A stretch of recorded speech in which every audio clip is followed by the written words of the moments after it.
वन्दितु सर्वसिद्धे धुवमचलमणोवमं गदिं पते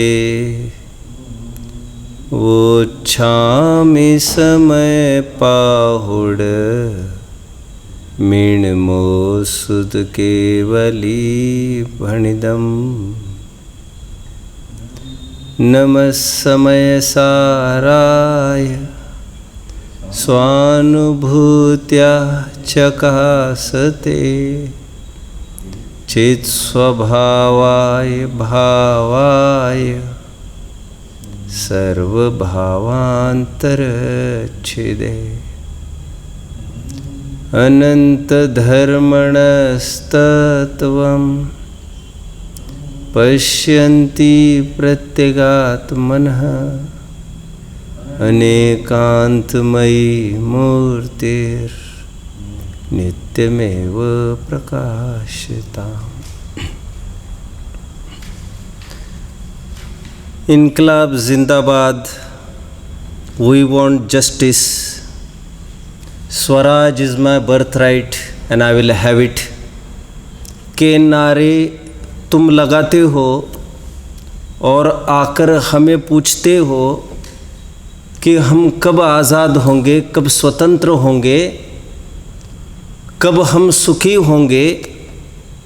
ये तो ऐसी बात है जैसे कोई डॉक्टर के पास आकर हाथ में दवा पकड़कर, जो कि डॉक्टर ने बहुत पहले खाने को कही थी, लेकिन उसी को हाथ में पकड़कर चुस्ती से डॉक्टर को ये पूछे, डॉक्टर साहब हम कब ठीक होंगे बताओ ना। बीमारी के अभाव के सभी उपाय, पूरी पूंजी उपाय तुम्हारे हाथ में है, तुम लिए बैठे हो और हमें क्यों पूछते हो हम कब ठीक होंगे। 19वीं गाथा की उत्थानिका थी कि यह जीव कब तक प्रतिबुद्ध बना रहेगा, ज्ञानी कब तक होगा। आचार्य देव की ये टोन है बोलने की, ये तो तुम्हारे हाथ में है बाबा, तुम हमको क्यों पूछते हो। हमको तो तब पूछते जब निमित्ताधीन कोई बात होती। ये तो जब जागो तब सवेरा की बात है, जब तुमको एहसास हो इस बात का, स्वीकृति हो मैं आत्मा हूँ, बस तुम्हारे सुख की गाथाएं चालू हो जाएगी। जब तक तुम इन फिरंगियों को, इन गोरी चमड़ी वालों को जब तक तुम सहयोग करते रहोगे, तुम कितने भी नारे लगाओ, कामना तुम्हारी, मनसा तुम्हारी सफल नहीं हो पाएगी। विचार करना, 2 अक्टूबर तो कल चल ही गई है। देशद्रोही वे नहीं हैं खरे अर्थ में, अर्थात अथवा देशद्रोही वे ही नहीं हैं जो भारत हाय हाय के नारे लगाते हैं। जरा गंभीरता से विचार करना, भारतवासी तो हम है ही। देशद्रोही और गद्दार वे ही नहीं हैं जो भारत हाय हाय के नारे लगा रहे हैं। 1, 2 देशद्रोही वे भी केवल नहीं हैं जो भारत माता की जय के नारे लगाते हैं और अंदर में भारत के प्रति घात पात का विचार करते हैं। 3 बल्कि खरे अर्थ में देशद्रोही वे हैं, वे भी देशद्रोही हैं इन पूर्व 2 देशद्रोहियों के बराबर, जो नारे भी लगाते हैं भारत माता की जय कहकर, भारत के लिए मर मिटने की भावना भी रखते हैं अंदर से, लेकिन साथ साथ उस डगरी पर भी एक हाथ फैलाए हुए हैं। किस डगरी पर? फिरंगियों की जितने भी प्रोडक्ट्स है, विदेशी वस्तुएं, उनको भी वे छोड़ नहीं सकते। और जब तक उनको वे छोड़ नहीं सकते, दोनों डगरी पर हाथ रखने का मतलब क्या है?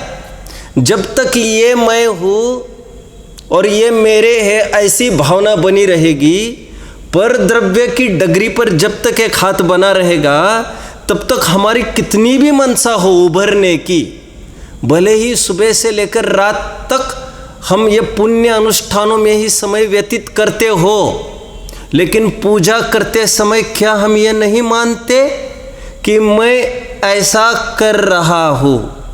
क्या हम शुद्ध सात्विक भोजन बनाते समय, भोजन करते समय क्या हम ऐसा नहीं मानते कि मैं ऐसा कर रहा हूँ?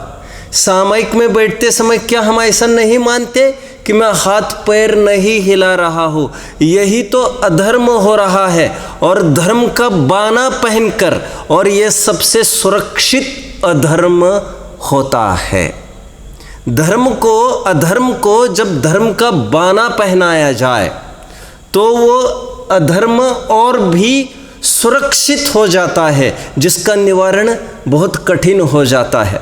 कल हमने आचार्यों ने जो ताड़ना दी है, गाली कहने की अपेक्षा ताड़ना शब्द को विचारिए, क्योंकि ताड़ना में एक तारना भी बैठा है। क्योंकि मैं हमेशा कहता हूँ ड और र ये एकार्थवाची प्रयोग किया जाता है व्याकरण में। तो ताड़ना दी है मतलब, ताड़ना की है मतलब तारना की है, तिराने के उपाय बताए हैं। मैं तो हमेशा कहता हूँ हमें थोड़ा वर्ड वोकेबलरी समझना चाहिए। जैसे हम कहते हैं उन्होंने डांट लगाई, तो हम ये पूछते हैं भैया गुरुजी ने डांट लगाई तो अच्छा हुआ कि बुरा हुआ? क्योंकि डांट जब तक नहीं रहेगी तब तक नौका के डूबने के अवसर बराबर बने रहेंगे। डांट वो चीज़ होती है, डांट लोग की भी डांट समझना और ये भी डांट समझना। लोग की जो डांट है वो इसी अर्थ में है, डांट लगाना वो चीज़ होती है जिसके माध्यम से हमारा मोक्ष मार्ग सुरक्षित रहता है और बाहर की गंदगी अपने अंदर नहीं आती। एनीवे, कहने का तात्पर्य मेरा इतना भर है अभी कि गांधीवाद का स्वीकार ही गांधी का स्वीकार है, गांधीवाद का अस्वीकार ही गांधी का अस्वीकार है। विदेशी वस्तुओं को अपनाकर गांधी को स्वीकारा नहीं जा सकता। इस म्यान में दो तलवारें नहीं रखी जा सकती। ठीक उसी तर्ज पर जिनवाद का स्वीकार, गांधीवाद को ही मैं जिनवाद कह रहा हूँ अभी, जिनवाद का स्वीकार ही, जिनवाद मतलब जिननाद मतलब दिव्यनाद, दिव्य ध्वनि, भगवान की वाणी। भगवान की वाणी को स्वीकारना ही भगवान को स्वीकारना है। जिनवाद को स्वीकारना ही जिन को स्वीकारना। और जिनवाद क्या है? भगवान की वाणी में क्या आया है? शुद्धात्मा। भगवान का आश्रय लेने का सच्चा अर्थ क्या है? भगवान ने बताए शुद्धात्म तत्व का आश्रय लेना ही खरे अर्थ में भगवान का आश्रय लेना है। ये सब आत्मा की अवस्थाएं हैं और एक आत्मा ही शरण है। यह तो उपचार से शरण है। शुद्धात्म अरु पंचगुरु जग में शरणा दोए, मोह उदय जिये के वृथा आन कल्पना होए। सिद्ध चक्र मंडल विधान में तो यहाँ तक लिख दिया है, शुद्धात्म को छोड़कर पंचगुरु की शरण का विचार करना यह भी मोह उदय की कल्पना है। आप विचार करना थोड़ा सा इन बातों को, और खरे कर परमार्थ रूप से शरणभूत हमारा अपना शुद्धात्मा ही है। फिर से गांधीवाद को स्वीकार करना ही गांधी को स्वीकार करना है। जिनवाद, जिनवानी को स्वीकार करना ही जिन को स्वीकार करना है। और जिनवानी इज नथिंग बट निज, देयरफॉर निज को स्वीकार करना ही जिन को स्वीकार करना है। जिसने अपनी सत्ता नहीं स्वीकार की, जिसने अपनी सत्ता को नहीं माना, वही आत्मघातकी है, वही दुरात्मन है, जिसने अपने आत्मा के साथ दूरी बनाए रखी है। कल दो शब्दों पर काफ़ी चर्चा चली और आचार्य देव ने यहाँ पर यह कहकर ताड़ना की है, हे दुरात्मन, हे आत्मपंसन। आत्मपंसन मतलब आत्म स्वयं को ही ठगने वाला, स्वयं का ही घात करने वाला। और स्वयं का घात कैसे किया? क्या उदाहरण दिया?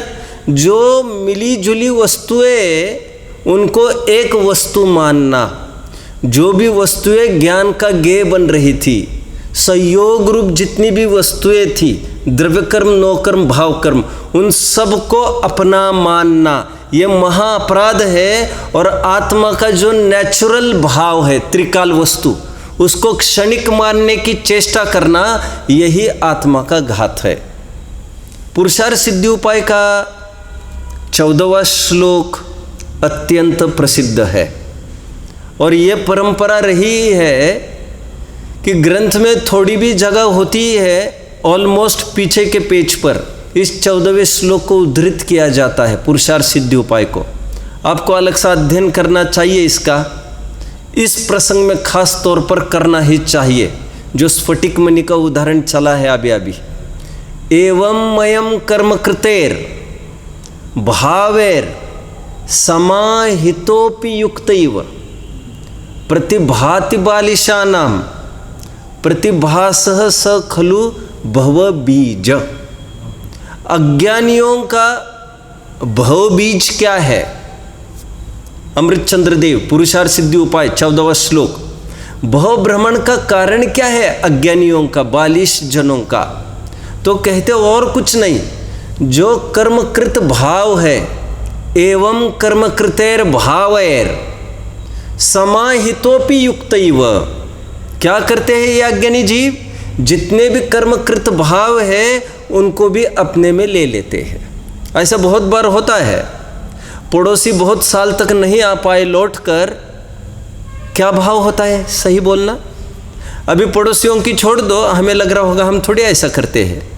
हम रहते हैं मंगलायतन में, हमारी क्या भावना होती है? हमें लीगली कितने कमरे मिले हैं, ये सब की बात है, ऐसी कोई घबराने की आवश्यकता नहीं है। मेरी भी बात आप देख सकते हैं लेकिन बात इस्तेमाल करने की थोड़ी चल रही है, बात इसकी चल रही है तुम अपना अधिकार मानने लग जाओ उस पर। पड़ोसी न आता देख, एक क्या करते हैं जनरली लोग, उसको एक्वायर करते हैं। खेतियों के झगड़े का किसके पीछे होते हैं? उनमें वैसी कोई कंपाउंड नहीं होती, थोड़ा आगे थोड़ा आगे। ये कोई झगड़ा वैसा नहीं है कि कोई आजकल का हो, अनादि से यही तो चलता आ रहा है। और वहाँ पर तो मान लीजिए एक पड़ोसी भी था जो कभी लौट कर आने की गुंजाइश थी और मुकदमे का भी डर था, लेकिन यहाँ पर शरीर अपनी तरफ से कभी मुकदमा दर्ज करने वाला नहीं है। इसलिए आपका अज्ञान बहुत आसानी से चलता रहता है, लेकिन आप भ्रम में हो, आप जानते नहीं हो मुकदमा आपके ऊपर चल रहा है। भले ही वो नहीं चलाए, लोक में भी होता है ना, पड़ोसी नहीं चलाए फिर भी सरकार अपनी तरफ से चला सकती है। थोड़ा एनक्रोच किया आपने कोई एरिया रास्ते का, धीरे धीरे देख लेना, थोड़ा रास्ते पर निकल लेना, मेले ठेले से पूरा रास्ता भरा है, वो धीरे धीरे धीरे आगे बढ़े हैं ये सोचकर। और फिर जब एक दिन जेसीबी खड़ा होता है तो उनको एकदम ऐसा लगता है हमारे ऊपर अन्याय हो रहा है। अरे अन्याय का है, इतने दिन तुम काबिज करके बैठे हो। ठीक उसी प्रकार यहाँ पर समझने की बात है। अमृतचंद्र देव कहते हैं जितने भी कर्मकृत भाव है उनको समाहितोपि, उनको भी अपने में शामिल करने की जो भावना है तुम्हारी, अपना माल पराया माल अपना, क्या है? राम नाम जपना और पराया माल अपना, अपना भी अपना और पराया भी अपना। ये अनादिकाल से ये कुटेव चल रही है। प्यार सो पराई सोच, गहिवे की चाह बोलिए चोरी, चोरी। बनारसी दास जी क्या कह रहे चोरी की परिभाषा? प्यार सो पराई सोच। क्या मतलब है? तुमने प्रीति मोहब्बत कुछ इस कदर की बढ़ा दी और पराई सोच तुम साझेदारी का काम समझ रहे हैं अभी, खाने पीने का, और दोनों मिलके तुम एक ही अनुभव कर रहे हैं। यही तो चोरी है। बनारसी दास जी कहते हो और क्या चोरी है ना? देह मांस भक्षण करते हो। अरे देह की मग्नता ही मांस भक्षण है मेरे भाई। देह की मग्नता ही यही मांस भकी वो, इस मांस के लथड़े को अपना माना है। तुम्हारे दुख का यही कारण है। यह अग्रहित मिथ्यात्व, ये तुम्हारे भवबीज की जड़ है। वो टीका पढ़ना चाहिए 14वें श्लोक की, जिसमें टोडरमल जी ने टीका में काफ़ी सारे प्रश्न उठाए हैं। और शंकाकार तो ये कह रहा है वहाँ पर, टोडरमल जी ये कह रहे थे स्फटिक मणि का उदाहरण देते हुए कि ये जितने भी कर्मकृत भाव होते हैं उनको युक्त मानना, समाहितोपि युक्तैव, उनको युक्त मानना, एक मानना, ये ये प्रतिभास है, ये 42 जनों का भव बीज है, भव का कारण है। उसी प्रकार जितने द्रव्य कर्म, नौकर्म, भाव कर्म है उनको अपना मानना। तो वहाँ पर एक शंकाकार ने शंका खड़ी की, भाई साहब आपने कल प्रश्न किया था क्या भाव कर्म भी इसमें शामिल होगा?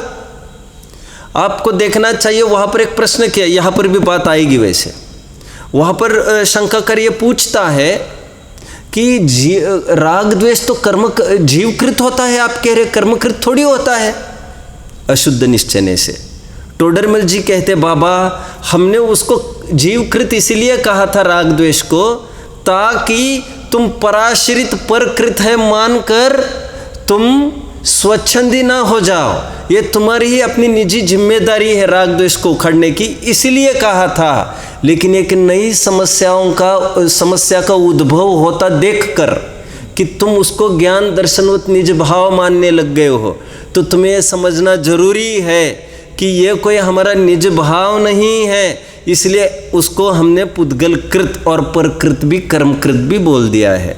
सरल उदाहरण टोडरमल जी वहाँ पर दे रहे हैं, जैसे किसी को भूत आकर छेठ गया और मानव को, और मानव जितनी भी क्रियाएं करता है, कहा तो यही जाता है कि वो भूतकृत है, सब व्यंतरकृत है।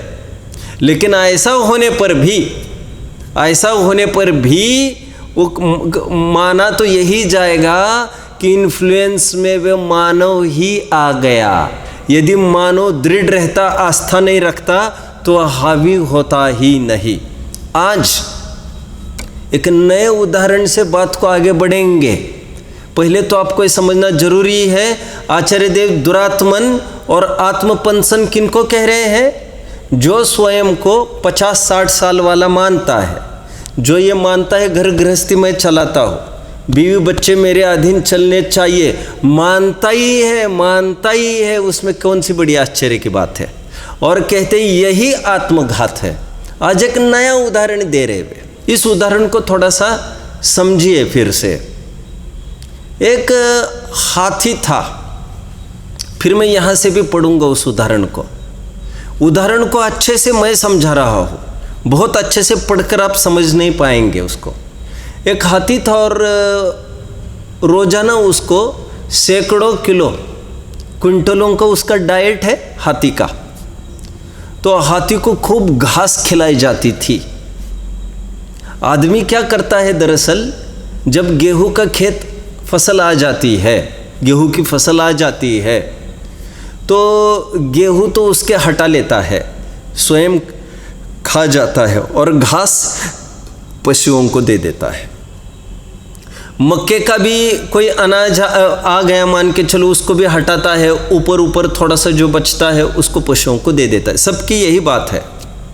अभी एक बार क्या हुआ, हाथी को रोज ये दिया जाता था घास। एक बार की बात है, हाथी ने कुछ स्वतंत्रता देखकर, बंधन से रहित देखकर थोड़ा घूमता गया और उसने दूर दूर देखा, उसको काफ़ी सारी फसल दिखाई दी। आज लगभग वो वही फसल थी जो रोज खाता था। वो आज घुसा खेत में और आज उसी घास को खाने लग गया। 2 दिन के बाद उसको अपनी जगह पर मिलने ही वाली थी ये घास, लेकिन आज उसने खेत में घुसकर खाया तो क्या फर्क पड़ेगा उसका?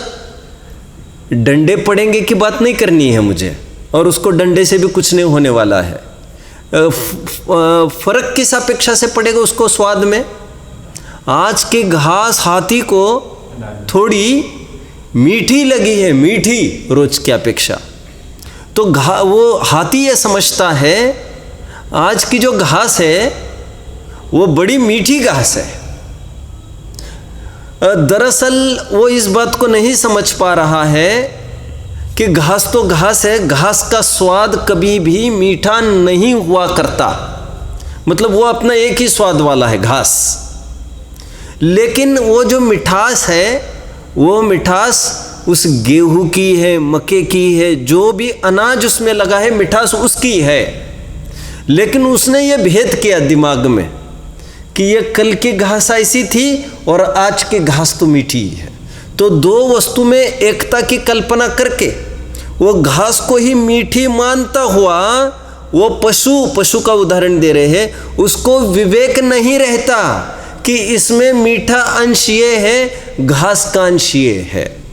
ठीक उसी प्रकार अभी ये मनुष्यों में घटित करके दिखाएंगे। पशु का उदाहरण आपको देखना है, हूबहू श्लोक। आप 57वां श्लोक खोलिए, कलश 57वां कलश खोलिए। वहाँ पर आचार्य देव जीव के अज्ञान की बात प्रस्तुत कर रहे थे। जीव के अज्ञान की बात कर रहे थे वे। ये मिलेगी आपको 96वीं गाथा के बाद, हाँ 97वीं गाथा के बाद 57वां श्लोक है, कलश है। देखिए, अज्ञानतस्तु शतृणाभ्यवहारकारी, मिल रही है पहली लाइन आपको।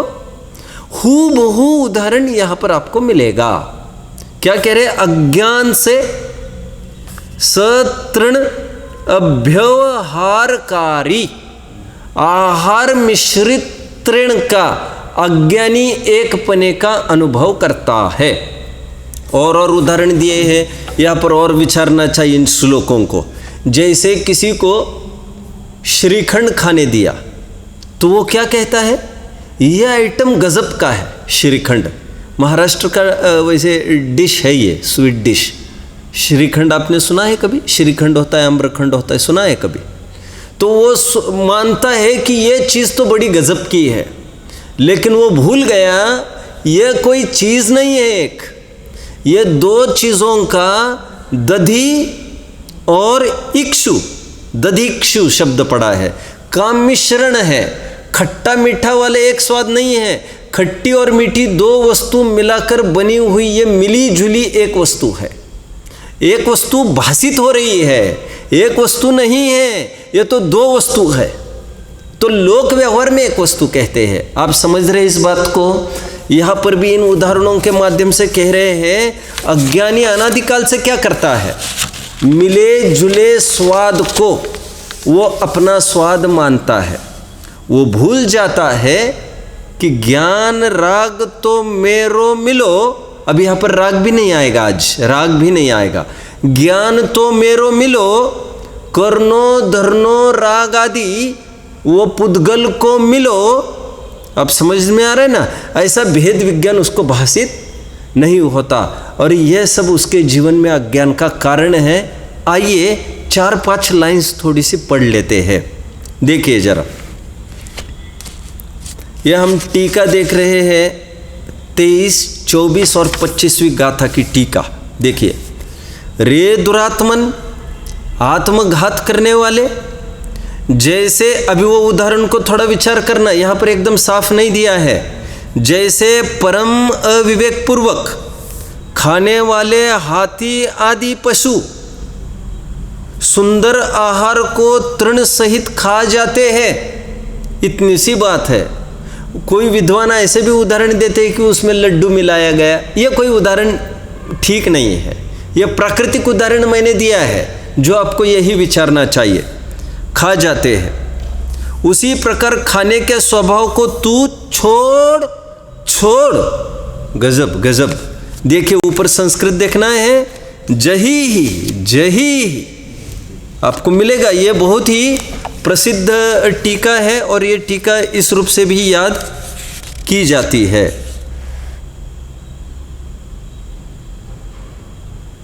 कहीं मिल रहा है? देखिए मुझे मिल रहा है। अथ अयम एव प्रतिबोध्यते, मिल रहा है ना? रे दुरात्मन, आत्मपंसन। आत्मपंसन मतलब ऐसा आत्मा को ठगने वाला। स्वयं को कैसे ठग सकता है आदमी? स्वयं को कैसे ठग सकता है भाई साहब? हाँ, स्वयं को कैसे ठग सकता है? स्वयं की कैसे चोरी कर सकता है? ऐसा है, दूसरों को ठगने के भाव से वो स्वयं को ठग रहा है। आप समझ रहे हैं? वो सोच रहा है मैं दूसरों को ठग रहा हूँ। महात्मा गांधी का उदाहरण मैं हमेशा देता हूँ। कौन सा? रात के 12 बजे रास्ते के चौराहे पर गांधी जी ने एक आदमी कुछ बेच रहा था रात के 12 बजे। तो क्या वो बेच रहे हो? कि मेरे पास ये है, एक काम करो, एक मैच बॉक्स दे दो। कितने पैसे हो गए भैया? तो उन्होंने कहा मान के चलो आज के तारीख में 10 रुपये हो गए। उन्होंने फटाक से 10 रुपये निकाले और दे दिए। और गांधी जी जो ही जाने को हुए, उस आदमी ने मन ही मन में ये बोला, मन ही मन में मतलब थोड़ा पुटपुटाया, ठग लिया इसको मैंने, 1 रुपये का माल 10 रुपये में दे दिया। गांधी जी पलट कर आ गए। उन्होंने सुन ली थी वो बात। बोले मेरे भाई क्या बोले? कह रहे हैं तुमने मुझे ठगा नहीं है और मैं भी ठगाया नहीं गया हूँ। तुम इस बात को समझो, मुझे तो इसकी करुणा आई। मेरे देशवासी इतने गरीब है कि रात के 12-12 बजे भी उनको अपना पेट पालने के लिए सब करना पड़ता है। इसकी कीमत 1 रुपये भी नहीं है क्या? ये मैं नहीं जानता क्या? बोले इसकी कीमत में जो 10 रुपये अदा कर रहा हूँ वो इसकी नहीं कर रहा हूँ मैं, और तुम मुझे ठग रहे हो सोच कर। बोलिए अभी अच्छी भाषा में, भैया तुम्हें ही स्वयं को ठग रहे हो। और दुनिया में कभी कोई किसी को ठगता ही नहीं। दूसरों को ठगने के विचार से वो स्वयं को ही ठगता है। विराधकः कथम हंत्रे जनाय परिकुप्यति। अभी एक श्लोक इष्टोपदेश में पढ़ा होगा, 10वां श्लोक है ना, जिसमें यह कहा गया है त्रिंगुलम पातयन पदभ्याम स्वयं दंडेन पात्यते। जो त्रिंगुल को गिराने की चेष्टा करता है, त्रिंगुल उसी को गिरा देता है। हम किसी का अहित करने के भाव से अपना ही अहित कर बैठते हैं।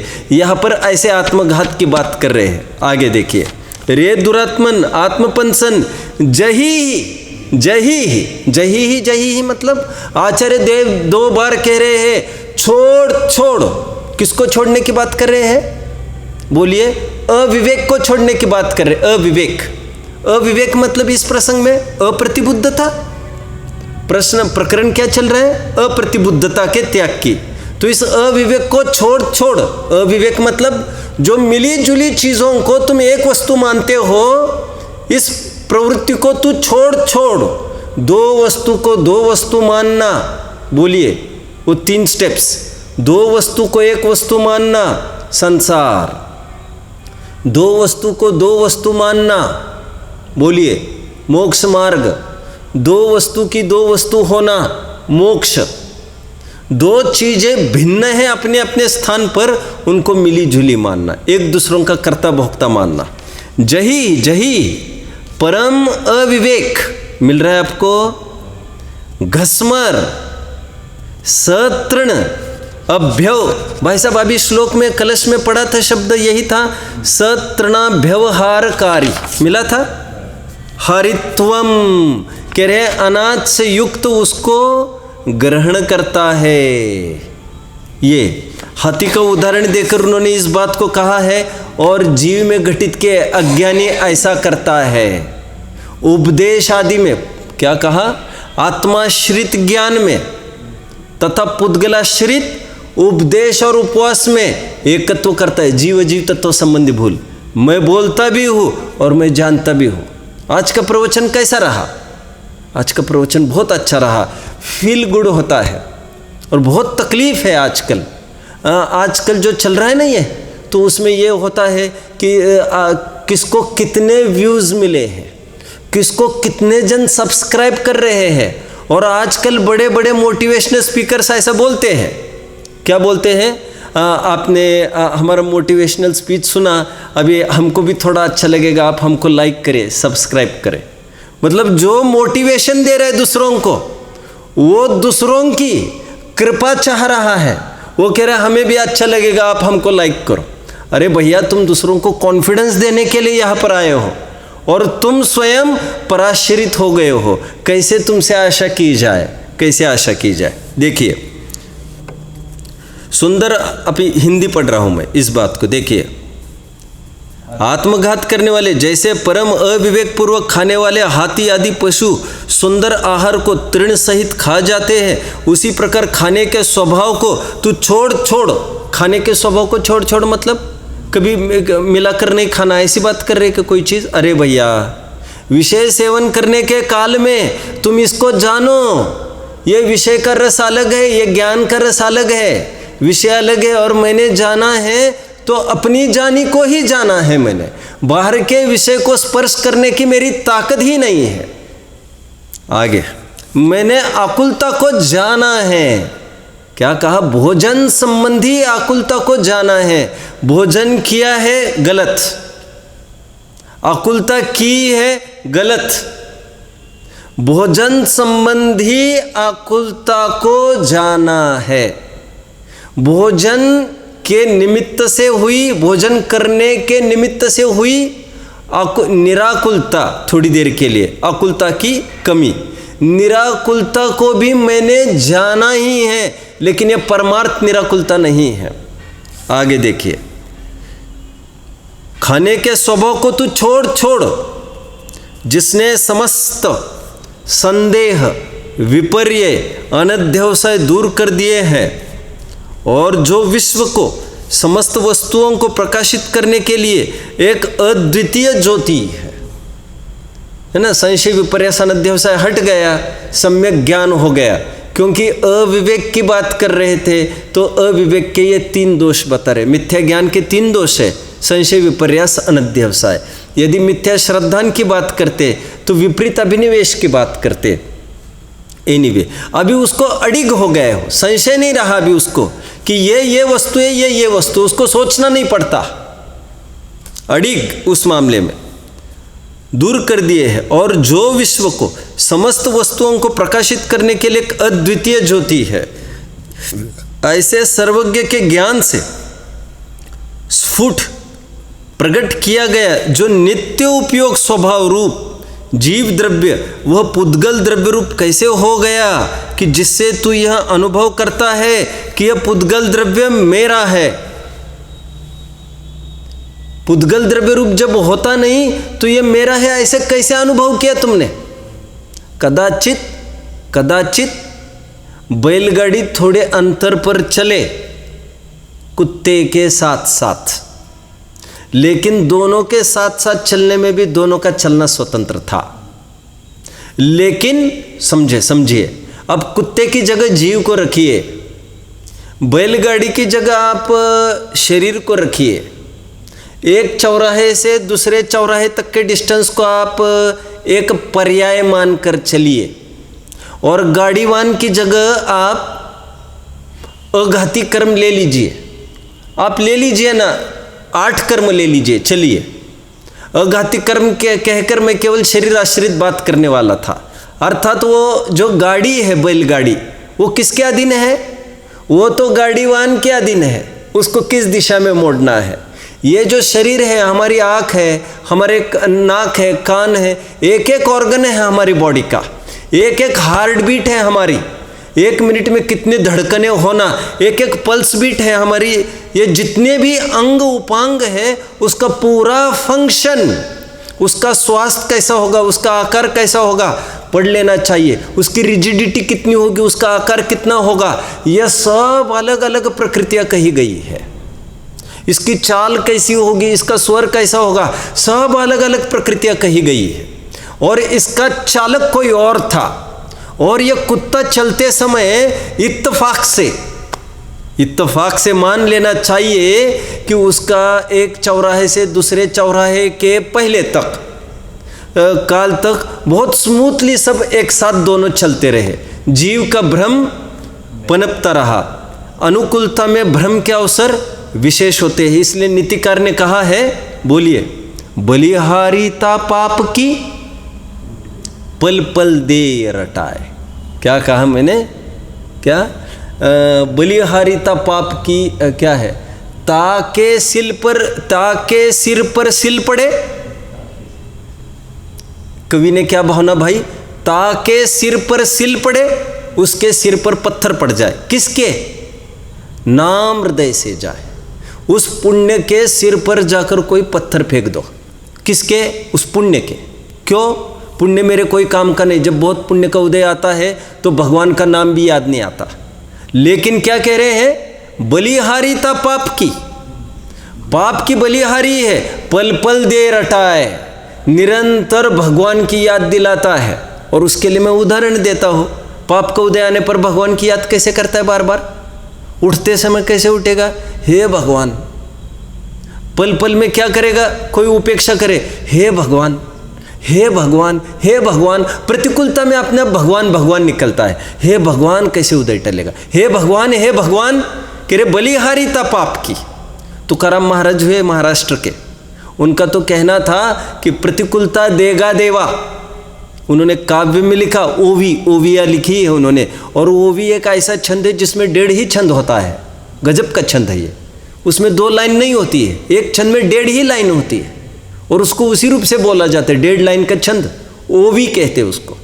उसमें उन्होंने लिखा है प्रतिकूलता देगा देवा, प्रतिकूलता दे दीजिए। बनारसी दास जी भी कहते हैं, साता की सहेली अकेली उदासीनता, प्रतिकूलता में ही ये चीज पनपेगी।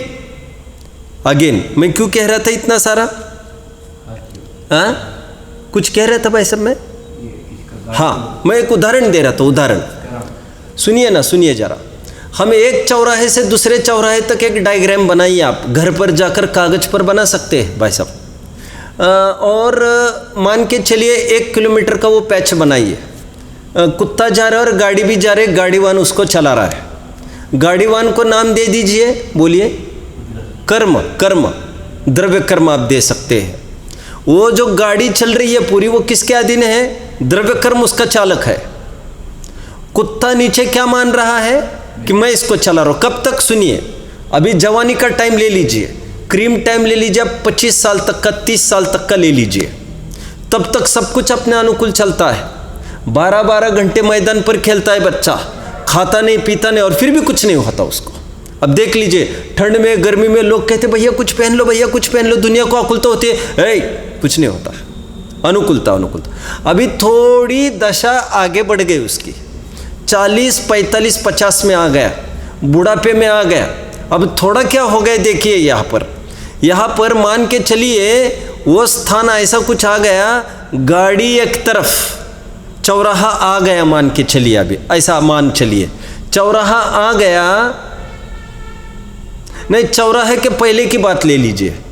चौराहा मतलब मान के चलिए 1 किलोमीटर लिया था तो 950 मीटर पर, मतलब चौराहे के पहले, चौराहे तक काय के लिए जाएगा, पहले मुड़ना चाहेगा ना वो, तो वहीं पर जैसे ही गाड़ी मुड़ने लग गई, आपको लेना है वह बुढ़ापा, आपका बीच की अवस्था और बुढ़ापा, तो थोड़ा थोड़ा विपरीतता दिखने लग गई। तो कुत्ता ज़्यादा भौंकने लगता है, जीव आकुल व्याकुल होने लगता है। आकुल व्याकुल का कारण ये नहीं है कि गाड़ी उस दिशा में जा रही है। आकुल व्याकुलता का कारण ये है कि आज तक गाड़ी मेरे हिसाब से चलती थी, ऐसी मान्यता है उसकी। मान्यता उसकी ठीक हो जाए तब तो फिर वो क्या बात है, वो जाना है जहाँ चले जाए। और समझिए इत्तेफाक से अभी थोड़ा सा भौंका कुत्ता, मैंने मोक्ष मार्ग प्रकाशक में उदाहरण दिया था, आपको याद आ रहा होगा भाई साहब। कुत्ता भौंका, क्यों थोड़ा भौंका? कि वो उल्टी दिशा में क्यों जा रहा है। और फिर कुत्ते ने क्या किया, थोड़ा कुत्ते ने सोचा चलो अपन ही कॉम्प्रोमाइज़ करें, और कुत्ता फिर गाड़ी के नीचे आकर नीचे गया। अभी तब तक वो चौराहा पार कर गया था। अभी समझिए इस बात को, फिर एक चौराहे से दूसरे चौराहे तक फिर उसका मिथ्या तो पलता रहेगा। अभी दूसरी पर्याय में जाएगा, मतलब बुढ़ापा एक सुंदर अवसर है जहाँ पर प्रतिकूलता है, जहाँ पर हम पहचान सके स्वभाव की भिन्नता, लक्षण की भिन्नता। लेकिन उस अवसर को धिक्कार हो, उस अवसर को तुमने रोने गिड़गिड़ाने में, शरीर के सुधार में लगा दिया, और बाय चांस ऐसा कुछ शरीर में हो जाए, 5-25 लाख रुपए खर्च करके ठीक भी हो जाए, क्या मैंने कैंसर ठीक कराया, पैसे की कीमत पर ये कराया वो कराया, तो और मिथ्या तो पुष्ट हो जाएगा तुम्हारा। तो ये समझने की बात है। देखिए ये पुद्गल मेरा है, वो कुत्ते का उदाहरण आपको यह स्मरण करना चाहिए। आगे देखिए, क्योंकि यदि किसी भी प्रकार से जीव द्रव्य पुद्गल द्रव्य रूप हो और पुद्गल द्रव्य जीव द्रव्य रूप हो, तब तो ऐसा भी संभव है। उदाहरण 3 देखिए, ये ऐसी टीका है जो बहुत विशेषता लिए हुए है। एक टीका में 4 उदाहरण दिए, 4। अभी हम तीसरे उदाहरण की तरफ तो बढ़ रहे हैं, पहला उदाहरण स्फटिक मणि का था, दूसरा हाथी का था, अभी नमक का आएगा। लेकिन ध्यान रखना, चारों उदाहरणों के माध्यम से एक ही बात कहना चाहते हैं। पहले दो उदाहरणों से तो यही बात कही, मिली जुली वस्तुओं को एक वस्तु क्यों मानता है? That is an alloy my dear, that is an alloy, that is not an independent metal as such. Bronze is an alloy, bronze होता है ना एक, ब्रास इज एन अलॉय, उसमें कॉपर डालो, जिंक, अलॉय, अलॉय किसको कहते हैं आप लोग? एक मिश्रित धातु होते हैं ना बहुत सारे, स्वतंत्र धातु नहीं हुआ करते। जैसे पीतल है, स्वतंत्र धातु नहीं है ये, उसमें 2-3 धातु मिलाकर किया जाता है। खदान में इस फॉर्म में उपलब्ध नहीं होता ये कभी भी। वो जैसे सफ़ेद सोने का उदाहरण लिया जाता है, उसमें चांदी का अंश है, सोने का अंश है, वो कोई एक धातु नहीं है जो खदान से निकली है। तो ये दो उदाहरणों में यही बात रही। अभी तीसरा उदाहरण देकर और कुछ बात कहना चाहते हैं, वह क्या, वो देखते, देखिए अभी सुनिए। अभी तो टाइम निकल गया, अभी आपको थोड़ा सा 1-1.5 महीना पीछे चलिए, थोड़ा सा आप चलिए अगस्त के करीबन, थोड़ा सा हम आकर रुकते हैं। क्या विशेषता है अगस्त की? और खूब पानी बरस रहा है बाहर में, और आपने कल क्या हुआ था, नमक की 2-3 डलियाँ आपने ली थी रसोई बनाने के लिए, और जितने काम में आएगी उतने थोड़ा सा नमक आपने पीस लिया था। फिर अभी की रसोई तो हो गई, फिर आपने यह सोचकर अब 1 डली और बची थी तो आपने कटोरी में ऐसी रख दी, डब्बे में ना ढक कर, कि इसको कल देख लेंगे, तो इसको बाद में देख लेंगे, और वो हम ध्यान भूल गए उस कटोरी का। अब पानी बरस रहा है बराबर, दूसरे दिन उठकर देखा, 3-4 दिन बाद उस कटोरी की तरफ ध्यान चला गया। आप देखेंगे इस कटोरी में क्या है, इस कटोरी में क्या है, ये पानी कहाँ से आ गया अलमारी में? तो फिर आपको ये लगेगा, ख्याल में बाद में आएगा कि ये पानी नहीं था, ये तो नमक रखा गया था, और अभी उसका पानी हो गया है, वो द्रवित हो गए। वही जैसे आचार्य देव उदाहरण क्या दे रहे, ये उदाहरण नास्तिपरक दे रहे, इसकी थोड़ी सी खबर रखो आप। क्या कह रहे, जैसे नमक द्रव्य रूप होता है, द्रव्य रूप मतलब लिक्विड रूप, वो लिक्विड फिर से नमक रूप हो सकता है। हो सकता है क्या? अरे भैया पहले कभी लिक्विड ही तो वो सामुद्री नमक जो होता है बाजार का, उसको तो हम ये भले ही कह सकेंगे, लेकिन नमक डली का पानी होना, वो पानी सूख कर फिर डली होना, पाउडर होना, ये तो चलता रहता है। तो जिस प्रकार ये एक दूसरे रूप होते हैं, नास्तिपरक उदाहरण है व्यतिरेक रूप, कह रहे जैसे ये एक दूसरे रूप होते हैं, वैसे जीव और पुद्गल एक द्रव्य दूसरे द्रव्य रूप नहीं होते। ऐसा उदाहरण दिया उन्होंने। देखिए पढ़ते हैं हम, तो कभी नमक के पानी की भांति ऐसी अनुभूति वास्तव में ठीक हो सकती है। ये अर्थ है इसका जो मैंने इतना बोला। फिर से क्या जीव द्रव्य पुद्गल द्रव्य रूप हो और पुद्गल द्रव्य जीव द्रव्य रूप हो, तभी नमक के पानी की भांति ऐसी अनुभूति वास्तव में ठीक हो सकती है कि यह पुद्गल द्रव्य मेरा है, किंतु ऐसा तो किसी भी प्रकार से नहीं बनता। थोड़ा खोल रहे हैं, दृष्टांत देकर इसी बात को स्पष्ट करते हैं। अभी इन्होंने ये नमक का जो दृष्टांत है ना, वो भी लाइनें इसी में जोड़ना जरूरी था, लेकिन वो भी क्या करते, उनको तो वो बहुत बड़ा पैराग्राफ, देखो आश्चर्य, ऊपर की लाइन पूरी एक ही थी, आप देखिए ऊपर कोई लाइन ही नहीं बनी है ऐसी, इतनी लंबी चौड़ी लाइन है संस्कृत की। दृष्टांत देकर इसी बात को स्पष्ट करते हैं। जैसे खारापन जिसका लक्षण है, ऐसा नमक पानी रूप होता हुआ दिखाई देता है, और द्रव्यत्व जिसका लक्षण है, प्रवाहीपना जिसका लक्षण है, ऐसा पानी नमक रूप होता दिखाई देता है। उदाहरण समझ रहे आप लोग? नास्तिपरक है ये, क्योंकि खारेपन और द्रव्यत्व के एक साथ रहने में विरोध नहीं है, अविरोध है, अर्थात उसमें कोई बाधा नहीं है।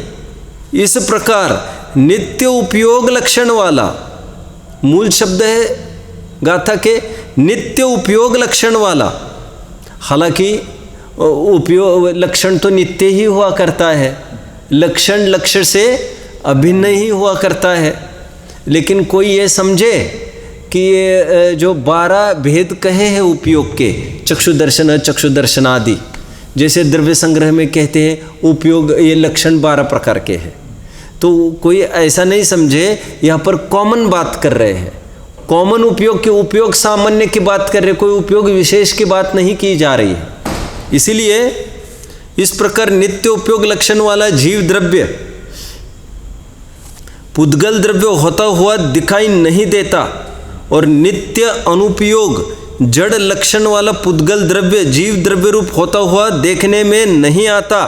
बस आज के दिन इतना ही। मैं क्यों 2-3 लाइन के लिए क्यों छोड़ा? आचार्य देव एक नया उदाहरण और प्रस्तुत करना चाहते हैं। आज के दिन आपको इतना ही समझना है। हमने आज 2 उदाहरण देखे आचार्यों के। एक तो हाथी का उदाहरण, जिसमें यह कहा गया है कि ये सब मिली-जुली, हाथी मिली-जुली चीज़ों को एक स्वाद मानता है, जबकि वो मिला-जुला स्वाद है। यहाँ पर भी हमको जैसे आनंद आया वैश्विक आनंद मान के चलो, विषय का आनंद मान के चलो, कोई चीज़ खाई कितनी मीठी है, हमको ये मिला जुला स्वाद है, ये समझ में आना चाहिए। इसमें मेरा जानन जानन परिणति अलग, इसमें बाह्य वस्तु जो खाने में आ रही है वो अलग, ये दांत जबड़ा आदि वो चीज़ अलग, समझिए बात को। रोटी अलग, एकदम बाहर की चीज़, उसको कहेंगे हम पहले नए का विषय। जो दांत जबड़ा आदि है उसको कहेंगे दूसरे नए का विषय। जो वायु चली, जिसके पीछे जबड़ा हिला, वायु चलती है ना वायु, वह भी दूसरे नए का विषय पढ़ना चाहिए। नामकर्म के निमित्त से होने वाली जीव की अवस्था, दूसरा अधिकार का समापन, वो वायु के निमित्त से कैसे फंक्शन होता है वो बोला है। इसलिए साइंस भी कहते हैं ना, जैसे पक्षवात हो गए कहते हैं, वायु चली गई, हवा चली गई कहते हैं। हवा चली क्योंकि पूरा फंक्शन जितना होता है बॉडी में, हाथ हिलने का, कैसे होता है वो हवा यहाँ पर एक स्टिमुलेट करती है इस पार्ट को, जो वायु चल रही है पूरे बॉडी में। आप समझ रहे हैं भाई साहब? वो वायु इसको जोर देती है, तब जाकर हाथ उठता है। अच्छा, हम लगा रहे प्रोसेस, मिली जुली कितनी चीज़ें हैं भोजन करने के, जो तुम कहते मिठास का आनंद, हम उसका थोड़ा सा डिसेक्शन कर रहे हैं बाहर से अंदर की ओर। एक तो हमने लिया रोटी, फिर हमने लिया हाथ, फिर हमने लिया 3 जबड़ा, 4 हमने लिया जबड़े का हिलने के लिए लिया वायु, फिर हमने 5वीं चीज़, ये वायु कैसे होती है? कंपन के जरिए होती है। कंपन होता है आत्म प्रदेश में, वो स्टिमुलेट करती है। कितनी बातें हो गई? 5। कंपन हुआ, फिर क्या हुआ? और अंदर आइए, अभी तक हम 2 नयों में ही चल रहे हैं। कंपन को कदाचित हम आत्मिक कह सकेंगे। अभी राग को देखिए आप, और जो खाने का राग हुआ, और अंदर आइए, ये भी जीव नहीं है, मिला जुला स्वाद है। ये एक राग की बात हुई, फिर और अंदर आइए, जानना, उस राग को जानना, और अंदर आने की कोई गुंजाइश है? मात्र जानना, ये राग को जानने वाला ज्ञान ऐसा नहीं, जानने वाला ज्ञान इतना, और अंदर आने की कोई गुंजाइश? अरे नित्य उपयोगमयी से और अंदर आ सकते हैं, आत्मा उपयोगवान। आप समझ रहे मेरी बात को? 6-7 प्रोसेस आ गई, नित्य उपयोगमयी तक आना है। मतलब वह अकुलता को जानने वाला भी नहीं, मात्र जानने वाले की बात है। और 49वीं गाथा में इसको काफ़ी खोला है। गे को जानने के कारण वह अमुक, स्पर्श को जानने के कारण स्पर्श को नहीं जानता, इसलिए अस्पर्श है, एक बिंदु लिया है उसमें। रस को नहीं जानता, इसलिए अरस है। क्यों? क्योंकि उतने मात्र ही कोई तो नहीं जानता ना, क्योंकि उसका काम मात्र जानना है, कोई रस को जानना करना नहीं है।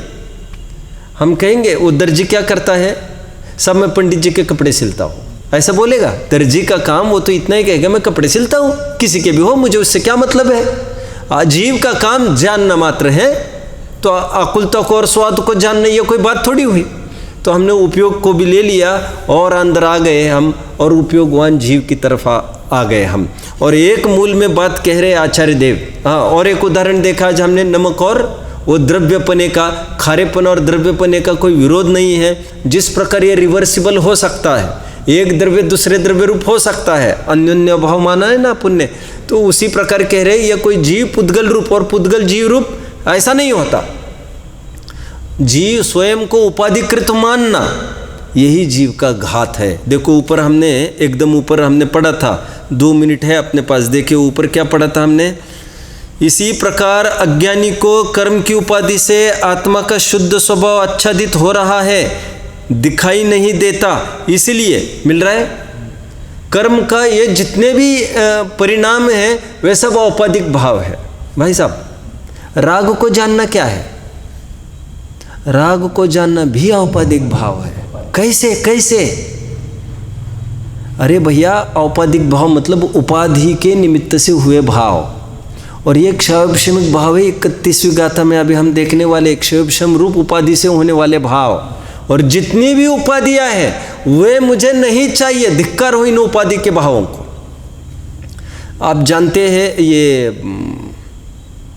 रविंद्रनाथ टैगोर हुए बंगाल के, उनको उस जमाने में अंग्रेज़ों ने नाइटहुड की एक उपाधि दी थी जिसे सर कहते हैं। सर, आप जानते हैं सर किसे कहते हैं? सर ब्रिटिशों को दी गई एक उपाधि हुआ करती है। आजकल कैसा प्रचलन चल गया, एक दूसरों को सर सर सर सर कहते हैं। अरे भाई, क्या सर सर लगा रखा है? हम कोई अंग्रेज थोड़ी दिख रहे तुमको। मैडम शब्द का अर्थ बहुत गलत, खराब है, गंदा है। आप कहाँ जानते हो? सब सर का मतलब होता है अंग्रेज़ों को, विशेष अंग्रेज़ों को जो बहुत बड़ा काम करता था, बड़ा काम मतलब यही आतंक फैलाने का, उसको सर की उपाधि दी जाती थी। और वो उपाधि हम बहुत खुशी खुशी स्वीकार कर लेते हैं। और मैडम मतलब कुशील के अर्थ में होता है, विदेश में इसी रूप में प्रयोग किया जाता है। एनीवे, मुझे अभी ये बताना है, रविंद्रनाथ टैगोर को जब नाइटहुड सर की उपाधि मिल गई, उन्होंने अंग्रेज़ों की उपाधि को ठुकराया था। कारण, परकृत उपाधि नहीं चाहिए। परकृत उपाधि में भारत के प्रति सम्मान का लोप होता है। उसी प्रकार कर्मकृत उपाधि को अपना स्वरूप मानना, उसमें आत्मपंसनता होती है, आत्मा का घात होता है। ऐसा ध्यानचंद ने भी हिटलर का एक प्रपोजल रिजेक्ट किया था। आप जानते होंगे 1936 में जर्मनी और इंडिया के बीच में एक फाइनल मैच हुआ था, शायद जर्मनी में ही। और जब वो मैच देखने के लिए स्वयं हिटलर वहाँ पर आए थे, और उस मैच में एक मैच में ध्यानचंद ने 7 गोल किए थे अकेले आदमी ने। भारत ने 8-1 से वो मैच जीती थी। फिर हिटलर ने खुश होकर ध्यानचंद को, ध्यानचंद जानते ना, हॉकी के जादूगर, और इस कदर का हॉकी खेलता था कि उसका कई जगह हॉकी की स्टिक फोड़ कर देखी गई इसमें चुंबक ने। जर्मनी के चौराहे पर आज भी ध्यानचंद की मूर्ति है जो 4 हाथ वाली है, चारों हाथ में हॉकी स्टिक्स दिखाई है। एनीवे, मुझे तो ये कहना है, हिटलर ने सरेआम एक प्रपोजल दिया था ध्यानचंद को कि हमारे आर्मी में तुम आ जाओ, हम तुमको एकदम ऊपर का पोस्ट दे देंगे। और ध्यानचंद ने वहाँ पर एक ही लाइन कही थी हिटलर को, जिसको लेकर सबको लगा था कि अभी हिटलर इसको ख़त्म कर देगा। उन्होंने ये कहा था, हम अपने देश को बेचते नहीं हैं, परकृत उपाधियाँ हमें नहीं चाहिए, इसी में हमारा सम्मान है। पर की उपाधि को स्वीकार करना ये आत्मा का घात है।